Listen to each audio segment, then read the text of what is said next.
હા, એવું લાગે ને કે જીવનનો થાક ઉતરી ગયો એમ. હા, પણ આ થાક લાગ્યો તો હેનો? આ થાક બે વાતનો લાગ્યો તો. જીવનનો કોઈ પણ માણસ છે ને એને બે વાતનો થાક લાગે. એક વાત, હરિદ્વારના આંગણે ગંગાના કાંઠે આ અમૃત ગંગા તીર્થયાત્રાની અંદર પધારેલા આપ સૌ વડીલો, સંસ્થાની સાથે જોડાયેલા શ્રવણ મિત્રો, કર્મચારીઓ, નાનો મોટો દરેક સ્ટાફ અને ખાસ કરીને અમારા અલગ અલગ રાજ્યોમાંથી પધારેલા દરેક માનવંતા મહેમાનો, આપ સૌને હું આ પરિવાર અને આ સુંદર મજાની ભૂમિમાં આપનું આવકારું છું, આપનું હાર્દિક સ્વાગત કરું છું અને આપની આ સુંદર મજાની યાત્રા વિના વિઘ્ને સફળ રહે આવી ઈશ્વરને પ્રાર્થના કરું છું. જ્યારે સામે સામે એક સરખી ઉંમરના લોકો હોય ને ત્યારે કાકા વાંધો ન આવે. તો અમે 32 વર્ષના અને અમારે કરતાં તમે સામે ડબલ વર્ષના, એટલે અમને એમ થાય કે અમારે પાસે બોલવું હું. કારણ કે તમારી પાસે જે અનુભવ છે, તમે જે દિવાળીઓ જોઈ છે, તમે જે તડકા છાયા જોયા છે, કદાચ હજી અમે એમાંથી પસાર નથી થયા, પણ હા ચોક્કસ છે કે અમે અમારા માવતરના, અમે અમારા ઘરડા બા દાદાના અને આ સમાજ જીવનની અંદર ઘણા બધા આવા અનુભવો જોયા છે કે એની વાતો લઈને આજે આપની વચ્ચે ઉપસ્થિત રહેવાનું થયું છે.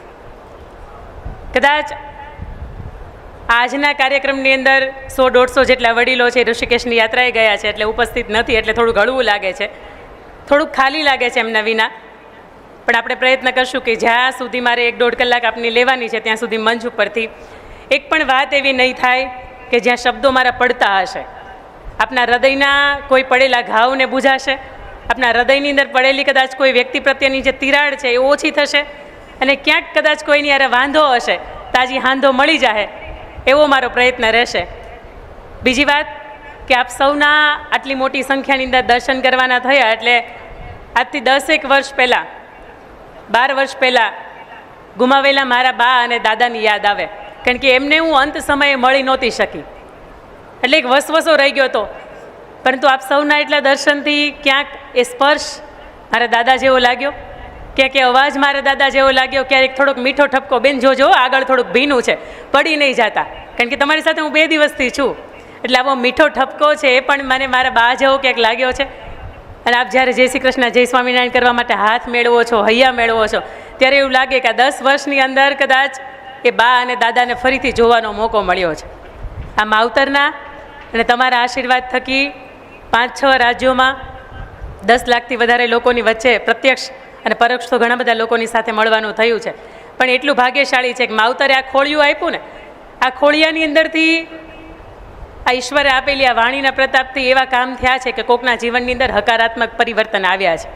અને ખાસ કરીને આ પેઢીને જો બોલવાનું થાય તો ઘણું બધું સંભળાવે. અમે અમારી જનરેશનની બધી સંભળાવી દેનારી જનરેશન, અમે સાંભળીએ નહીં કોઈનું એમ, પણ અમે સાંભળવા માટે, સમજવા માટે, સ્વીકારવા માટે અને કંઈક થોડાક સુધરવા માટે આપણે સૌ અહીંયા ભેગા થયા છીએ. ત્યારે નરેશભાઈ આપનો પણ ખૂબ ખૂબ આભાર કે આ સુંદર મજાની યાત્રાની અંદર વક્તા તરીકે આપે એ લાયકાત સમજી અને અહીંયા આપની વચ્ચે ઉપસ્થિત રહેવાનું થયું છે.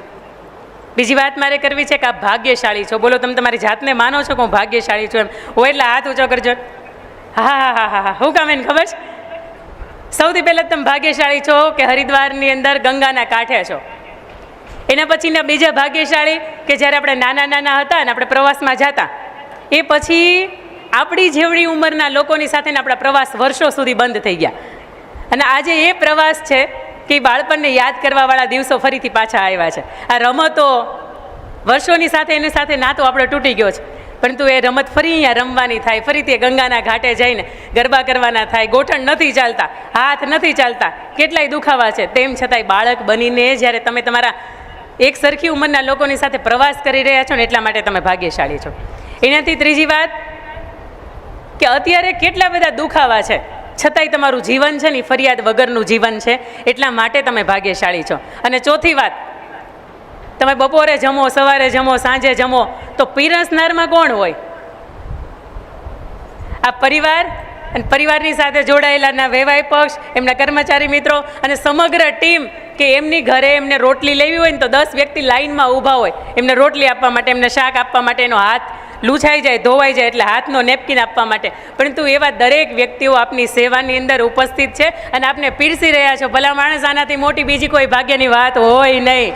તમારે એમની ઓફિસમાં મળવા જવું હોય ને તો કલાક વેઇટિંગમાં બેસવું પડે. અને એ વ્યક્તિ જ્યારે પેલાને જેવું થાય કે મોહાળ હોય ને પીરસનારી માં હોય ને ભયો ભયો હોય, એની જેવું વાત છે. એનાથી વિશેષ જ્યારે આપણે આગળ વાત કરવી છે ત્યારે કે આ તીર્થયાત્રા હરિદ્વારમાં શું કામ એને. ગયા વખતે તો પ્રયાગરાજ ગયા હતા, પણ આ વર્ષની દર વર્ષની લગભગ આપણી કાકા હું ભૂલ ન કરતી હોય તો 13મી, આપણી 12મી કે 13મી આ તીર્થયાત્રા. આ હરિદ્વારના કાંઠે કેમ, ગંગાના કાંઠે કેમ? ગંગાની અંદર જ્યારે આપ 2-3 દિવસથી અહીંયા આવ્યા છો, આપની સાથે મારી પણ આ પહેલો પ્રવાસ છે. હું પણ ભાગ્યશાળી છું ધોળકિયા પરિવારના આંગણેથી. કારણ કે શબ્દોને મેં જ્યારે હાથ પકડ્યો ને ત્યારે લોકો એવું કીધું કે બોલવાથી કાંઈ વળે નહીં, બોલવાથી લખવાની ક્યાંય ન પહોંચાય. પણ મારા પિતાશ્રી મને કીધું હતું કે બેટા શબ્દનો હાથ પકડો એટલે શબ્દ તમને આખું વિશ્વ ફેરવે.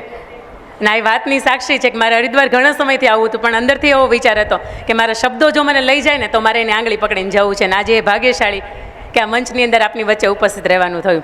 આ તીર્થયાત્રા હરિદ્વારના આંગણે શા માટે? તમે મેં વહેતી ગંગા જોઈ, તમે મેં વહેતી ગંગાના દર્શન કર્યા, તમે મેં હજારો વર્ષોથી આપણા જે જૂના ખબર નહીં ગયા જન્મની અંદર આપણે હરિદ્વારના આંગણે આવ્યા હતા કે નહોતા, ગંગાના નાયે આ આંગણે નાહ્યા હતા કે નહોતા. પણ આ 71 પેઢીના પાપને ધોવા માટે તમે હું અહીંયા ભેગા થયા છીએ, ડૂબકી મારી. પણ તમે એક વસ્તુ નિહાળી હશે, એક વસ્તુ જોઈ હશે. તમે વહેતી ગંગાને જોવો ને તો તમને એમ લાગે કે તમારી અંદરથી કંઈક જાય છે. આ વસ્તુનો પ્રત્યક્ષ મારો અનુભવ છે કે જ્યારે વહેતી ગંગાનો આમ ઘાટ ઉપર તમે આમ ઊભા હોય ને તો તમને એમ લાગે તમારો મોહ છૂટી રહ્યો છે. અહંકાર, ક્રોધ, ઈર્ષ્યા તો પછીની વાત છે, પણ પહેલાં મોહ છૂટે છે. આ મોહ છોડવા માટે તમે હું આ તીર્થયાત્રાની અંદર ભળ્યા છીએ. ઈશ્વરનું કેટલું નિમિત્ત હશે આપણું, ત્યારે આ તીર્થયાત્રાની અંદર તમે અહીંયા ઉપસ્થિત છીએ. પણ મોહ આપણો કેવો ખબર છે તમને? એમ થાય મને કાંઈ મોહ જ નથી, વાત જરી કંઈ ખોટી. પણ મારે 2 દાદાની વાત કરવી છે, મોહ કેવો હોય. સૌથી પહેલાં એક મારે હરિબાપાની વાત કરવી છે. હરિબાપાને સંતાનો નહીં, 60-70 વર્ષની ઉંમરે, એટલે એમના પરિવારના સભ્યોની અંદર 2 જ વ્યક્તિ રહે. બા ગુમાવ્યા 70 વર્ષની ઉંમરે, પણ એટલા બધા કરોડોમાં રમે, એટલા બધા કરોડો કમાયા. પણ ક્યાંક ધર્માદાની વાત આવે, ક્યાંક દાનની વાત આવે, કોઈ સત્કાર્યની વાત આવે, ત્યાં હરિબાપા પાછા પડે. હરિબાપા એમ કે ના ના, આખી જિંદગીમાં કેટલાય પરસેવાના ટીપા પડ્યા છે ને તૈયા બધું ભેગું થયું છે, આપી ન શકું. ઘણાય હોય ને વોચમેન હોય ને ઘણાય માલિક હોય. ધનના જો તમે વોચમેન હોય ને તો આખી જિંદગી તમે એનું રક્ષણ કરો, તમે વાપરી ન શકો ભલા માણસ. પણ જો તમે એના માલિક હોય ને તો ખરા અર્થથી તમે વાપરી શકો. આ હરિબાપા આખી જિંદગી સત્કાર્ય થાય ને, સત્કાર્ય આ બાજુની દિશામાં થતું હોય ને તો હરિબાપા આ બાજુથી નીકળે. તમે બેઠા હોય ને હરિબાપા તમારું નામ હોય તમને નથી કહેતી. હા, પણ હરિબાપા કોઈ દિવસ એ કાર્યની અંદરથી નીકળાય નહીં. વળી કોક એમ કે તમારે મહેમાનમાં આવવાનું તો હરિબાપાને એમ થાય કે 2-5 લાખ માંગી લે એટલે કદાચ જાય નહીં. પણ આખી જિંદગી ભજન ભક્તિ ભગવાનના નામની માળા ખૂબ કરી અને આખરે 75-78 વર્ષની ઉંમર અને ભગવાનનું તેડું આવ્યું. આ કાલ્પનિક સંવાદ છે, પણ સંવાદના માધ્યમથી મારે આપને એ કહેવું છે કે આપણો મોહ કેવો હોય. અને ભગવાનનું તેડું આવ્યું ને ભગવાન કે હાલો હરિદાદા હવે હરિના આંગણે. બસ ભગવાન તેડવા આવી ગયા, બેહો બેહો. આપણા ગુજરાતી ને ભગવાનને બેહાડ્યા. ભગવાનને કે ભગવાન આખી જિંદગી તમારું સેવા કરી, તપ કર્યું, પૂજા કરી, અને એમાંય ભલું થયું, ભાંગી જંજાળ, સુખેથી બચશું શ્રી ગોપાળ. એ પછી તો વધારે તમને નજીકથી મોકો મળ્યો તમને જોવાનો, તમને જાણવાનો, તમને સ્મરણ કરવાનો. પણ ભગવાન મેં એવું સાંભળ્યું છે કે આખી જિંદગી તમારું કોઈ સારું કરે, તમે કોઈના નિહાપા ન લ્યો તો તમે માણસનો અવતાર ફરીથી પાછો આપો. ભગવાન કે હા મળે ને, સુંદર મજાના કાર્યો કર્યા હોય તો હજી એ કાર્ય એ આત્મા ફરીથી દેહ સ્વરૂપે કરે, એટલા માટે એને ફરીથી અમે નવો અવતાર આપીએ. આ ભગવાનની સાથેનો કાલ્પનિક સંવાદ થાય છે. એટલે ત્યારે હરિદાદા એવું કે ભગવાન તમે જોવો ને, મારો બીજો અવતાર મળશે, મને ફરીથી આ મનુષ્યની યોનિમાં જન્મ મળશે. ભગવાન કે હા, પણ હાલો હવે મોડું થાય છે, ક્ષણ વિતાવો નહીં, આ સેકન્ડોની અંદર હવે મારો જીવ લઈને જવાનો છે. મહારાજ ખુદ એને લેવા આવ્યા હતા. અને ત્યારે હરિદાદા એવું કીધું કે બસ હવે અડધી જ સેકન્ડ મને આપો તમે, અને હું આવું તમારી યારે. જો ચપ્પલ તૈયાર તમારી સાથે આવવા માટેની, બસ મારી યાત્રાનો મેં થેલો કીધું એનો ભરી લીધો છે. આ થેલો કેનો ખબર છે? કર્મોનો. કોકના હૃદયની અંદર તમે જે ટાઢક વાવી છે ને એનો થેલો છે. અને હરિદાદા અંદર ઓરડાની અંદર ગયા. આખી જિંદગી કોઈને આપ્યું નહોતું. હા, કાંઈ આખી જિંદગી ક્યાંય વાપર્યું નહોતું. હરિદાદા ઓરડાની અંદર ગયા અને ભગવાનને પહેલાં પૂછતા ગયા કે ભગવાન હવે તમે મને કહી જ દીધું છે કે મારો અવતાર છે એ મનુષ્ય રૂપે આવવાનો, તો હવે એ કહી દો ને ક્યાં જન્મવાનું છે. ભગવાન ક્યાં વધી જાય છે. આખી જિંદગી તમે તપ કર્યું, સેવા પૂજા કરી, પણ હવે આ વધી જાય છે. આટલી બધી નિકટતા હારી નહીં. ભગવાને છતાં એના કાલ્પનિક સંવાદ હતો. ભગવાને એને કીધું કે તમારા કુટુંબની અંદર અર્જુનભાઈનો દીકરો રોહિત છે, એના ઘરના આણું ગયા છે ને, એને 4 દિવસ પછી સંતાન નાનું થવાનું છે, અને એના સ્વરૂપમાં ફરીથી દાદા તમે તમારા ને તમારા કુટુંબમાં આવવાના. દાદા મોજમાં આવી. દાદા કે હવે થોડીક જ વાર સેકન્ડ ખમો, હું આવ્યો. દાદા રૂમની અંદર ગયા. આખી જિંદગીના કાગળિયા ભેગા કર્યા હતા, ક્યાં કેટલી આપણી સંપત્તિ છે, અને બધી મિલકત હતી ને લખ્યું. અર્જુનનો છોકરો રોહિત, એને ત્યાં દીકરાની બહુ આણું ગઈ છે, અને એને ત્યાં જે પણ સંતાન નાનું થાય ને એને હું બધું આપીને જાઉં છું. બોલો, મોહ આપણો આવો છે. આખી જિંદગી કમાણા કોઈની આટું વાપરવું જ નથી, ભેગું કરીને જવું છે. ઘણી વખત આપણે વાત કરીએ ને કે આગલા જન્મનું તે કાંઈ ડાયટું હતું એમ, પણ જે માણસ પોતાના માટે વાપરી જાણે ને એને તો દુનિયા ઓળખે જ, પણ જે માણસ સમાજ માટે વાપરી જાણે ને એને તમારી 7 પેઢીના નામ ઓળખે. આ કાકાને ક્યાં વાંધો હતો કાંઈ. કાકા કદાચ ગઈકાલે મેં વાત કરી હતી ત્યારે કે સિંગાપોરની યાત્રામાં ગયા, 20 લાખ રૂપિયા ખર્ચીને આવ્યા. તરત સ્મરણ થયું કે આ 20 લાખ રૂપિયા હું મારા લોકો માટે વાપરું, સમાજ લોકો માટે વાપરું, મારી સાથે જે જોડાયેલા લોકો છે એની માટે વાપરું, તો આ કેટલા બધા લોકો છે એમની તીર્થયાત્રા થાય. અને ત્યારે જ્યારે સમાજ માટે વાપર્યા ને ત્યારે એ યાદ આવ્યા. પણ મોહની વાત મારે બીજી કરવી છે તમને. એક બીજા એક કાકા હતા, એનું નામ રામજી દાદા. અને રામજી દાદાની જમીન, તમે ગામડાની અંદર જમીન હશે તમને ખબર હશે, કપાતમાં જાય ને ક્યાંક એટલે તમને ગવર્મેન્ટ તરફથી પૈસા આપે. તે દાદાની જમીન હતી ને ગામની અંદર તળાવ બન્યું ને તળાવની અંદર વહી ગઈ, એટલે ગવર્મેન્ટ તરફથી 2 કરોડ રૂપિયા આવ્યા. રકમ નાની નથી હો, ફરીથી સમજજો. 2 કરોડ રૂપિયા આવ્યા.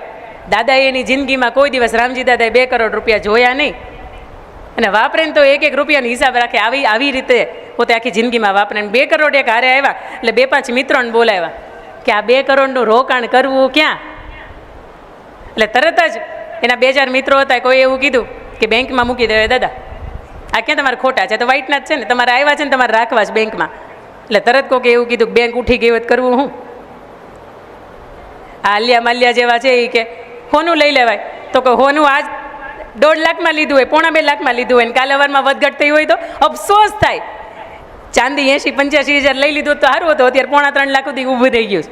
અને અત્યારે 3.25 લાખે લીધું હોય ને કાલે વારમાં ડાઉન ગયું હોય એટલે તરત અફસોસ થાય.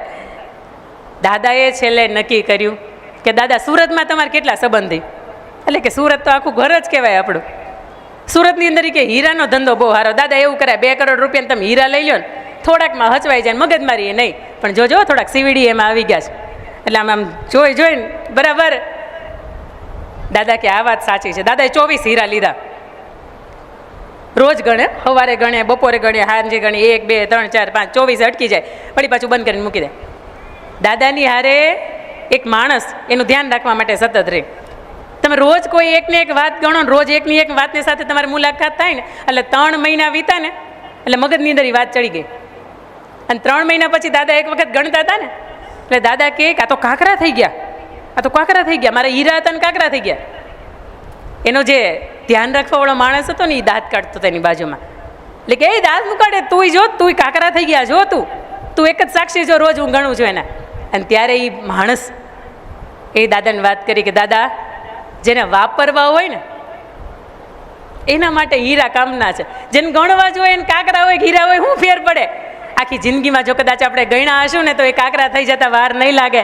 પણ આ સૌજીભાઈ, એનો પરિવાર, આખો સમગ્ર પરિવારે સમાજ માટે જ્યારે વાપરી જાણ્યા છે ને ત્યારે એ ચહેરા ઉજળા છે. તમે જોજો, ચહેરાની ઉંમર મેકઅપ ન કર્યો હોય છતાંય ચહેરો ઉજળો ક્યારે લાગે ખબર છે? 2 કામથી લાગે. એક કે તમે તમારા પરિવાર માટે ઘસાઈ ગયા હોય ત્યારે તમારો ચહેરો ઉજળો હોય, અને બીજું કે તમે સમગ્ર સમાજ અથવા તો તમારી સાથે જોડાયેલા લોકો માટે નિસ્વાર્થ ભાવથી ઘસાઈ ગયા હોય ને ત્યારે તમારા ચહેરા ઉજળા હોય. બાકી એ લોકોને મેકઅપ કરવાની જરૂર ન પડે. આ હીરો હિરોઈનના મંચના કલાકારો બધા ઉજળા લાગે એનું કારણ એ કદાચ મેકઅપ થતો હોય, પણ મેકઅપ વગરના ચહેરા છે ને સુંદર અને ઉજળા ત્યારે લાગતા હોય કે જ્યારે નિસ્વાર્થ ભાવથી પોતાના માટે અને પોતાનાઓ માટે ઘસાતા હોય ત્યારે.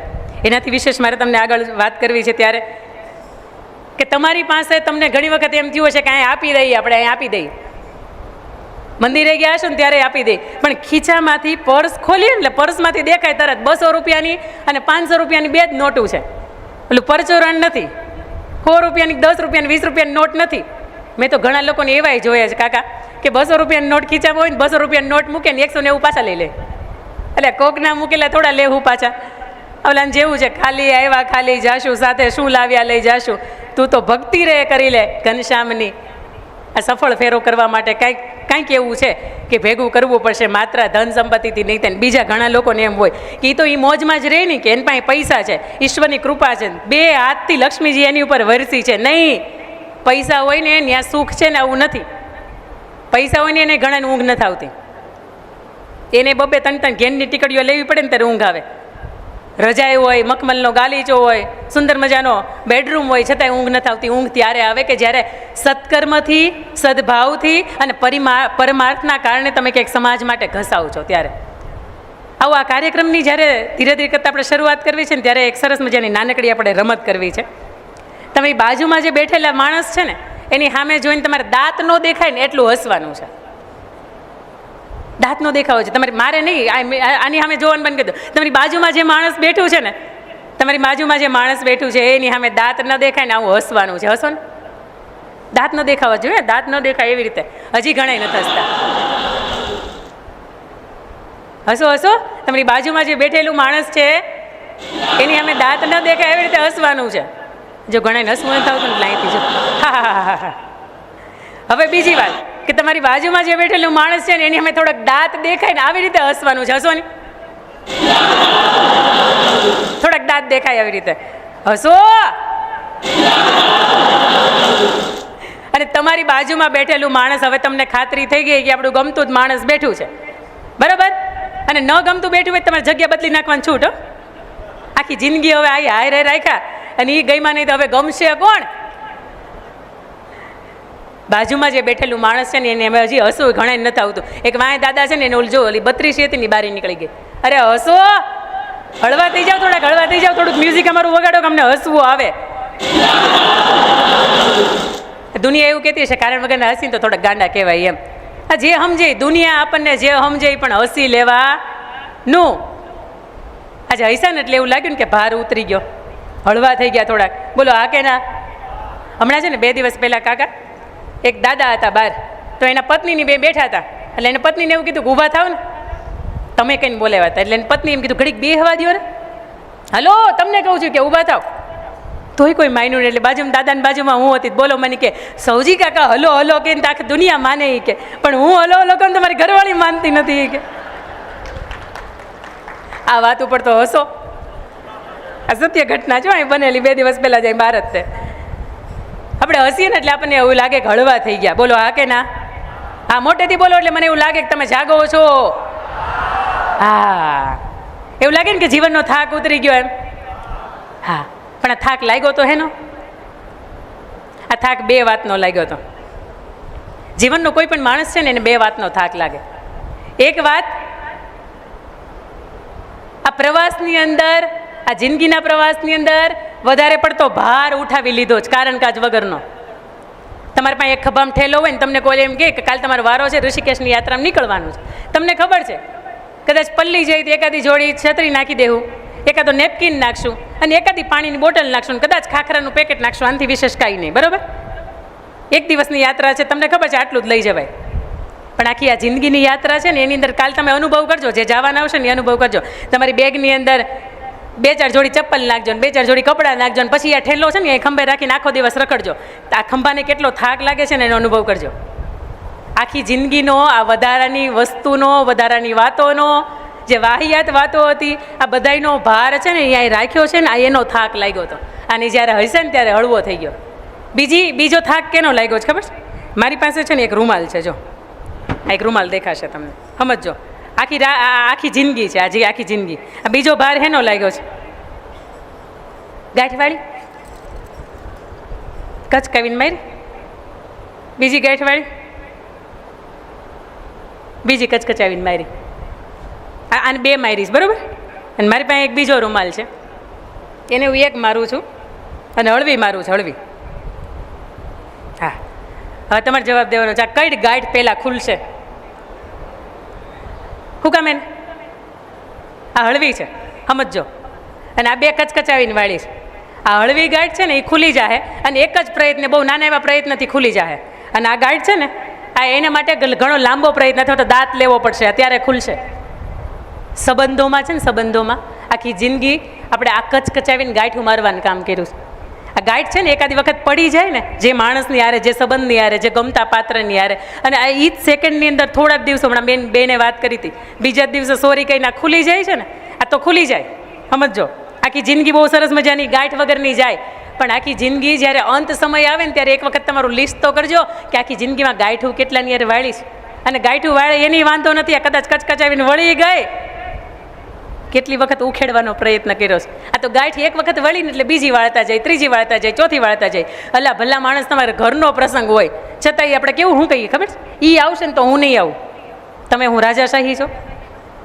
હે, આ પરિવાર અહીંયા આખે આખો તમે જોવો છો, કોઈને ક્યારેય મતભેદ નહીં થયો હોય, ક્યારેય કોઈને મનભેદ નહીં થયો હોય, ક્યારેય કોઈને વાતનું ખોટું નહીં લાગ્યું હોય, પણ એ પરિવારે છે ને આ ગાંઠું મારવાનું, કદાચ આ ગાંઠ પડી ગયો હોય ને તો હળવા કે બીજે જ દિવસે ઉકેલવાનું કામ કર્યું છે. અને આખી જિંદગી આપણે છે ને ગાંઠું મારવાનું કામ કર્યું છે. આ 42 જણાનો પરિવાર હારે રહે છે, કદાચ ભૂલ ન કરતી હોય કાકા, વધારે 65.